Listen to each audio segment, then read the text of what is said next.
दुनिया में देश और धर्म की रक्षार्थ अपना सर्वस्व न्यौछावर करने वाले महापुरुष तो अनेक मिलेंगे, किंतु अपनी 3 पीढ़ियों, बल्कि ये कहें कि अपने पूरे वंश को इस पुनीत कार्य हेतु बलिदान करने वाले विश्व में शायद एकमेव महापुरुष गुरु गोविंद सिंह जी महाराज ही होंगे।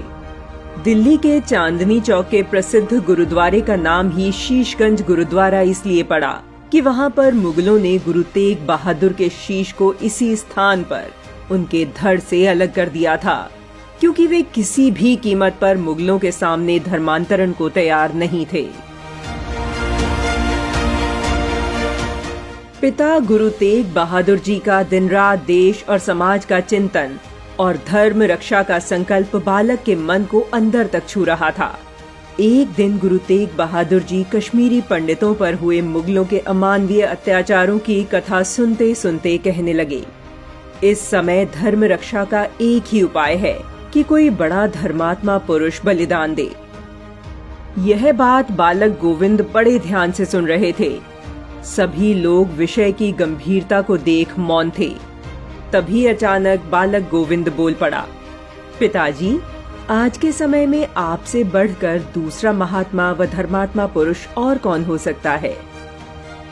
9 वर्षीय बालक के इस उत्तर पर गुरु तेग बहादुर बहुत प्रसन्न हुए। मार्गशीर्ष शुक्ल पंचमी वर्ष 1675 को पिता के बलिदान के पश्चात बालक गोविंद 9 वर्ष तक आनंदपुर साहिब में रहे, जहां उन्होंने अपनी भावी जीवन की योजना बनाई।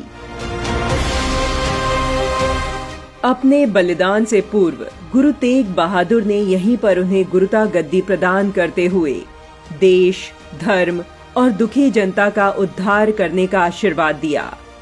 बालक गोविंद से गुरु गोविंद बने दशम गुरु ने सिख समुदाय को हुक्मनामे भेज कर अस्त्र शस्त्र और धन एकत्रित किया तथा सामाजिक धारा को क्रांतिकारी रूप देने के लिए एक छोटी सेना भी बनाई।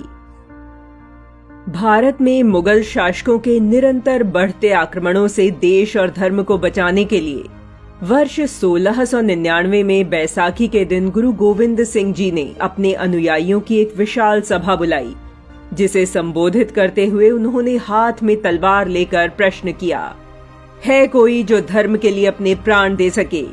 उनकी इस प्रेरणादायक ललकार को सुनकर बारी बारी से समाज के हर वर्ग से लोग आए।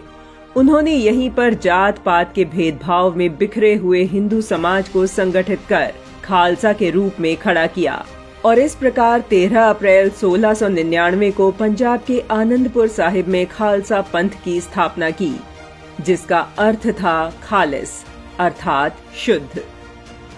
पौष शुक्ल सप्तमी को पटना साहिब में प्रकट हुए गुरु गोविंद सिंह जी सती प्रथा, कन्यावध, छुआछूत इत्यादि सामाजिक बुराइयों से दूर समानता पर आधारित सामाजिक संरचना के पक्षधर थे। वीरता और पराक्रम में उनका मुकाबला नहीं था।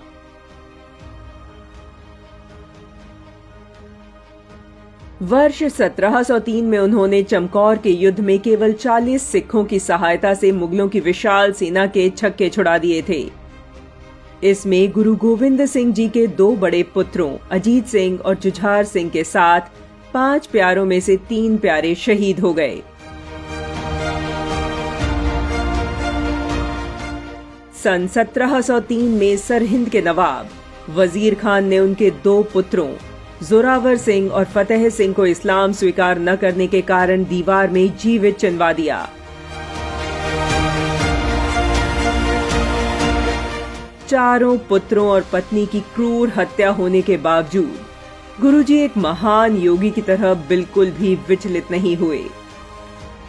1706 में उन्होंने खिरदाना का युद्ध लड़ा और देश और सनातन की रक्षा के लिए 3 पीढ़ियों ने महाबलिदान दिया। उनके द्वारा जलाई गई स्वतंत्रता की ज्योति तथा अन्याय के विरुद्ध लड़ने की भावना आज भी विश्व के लिए प्रेरणा स्रोत है।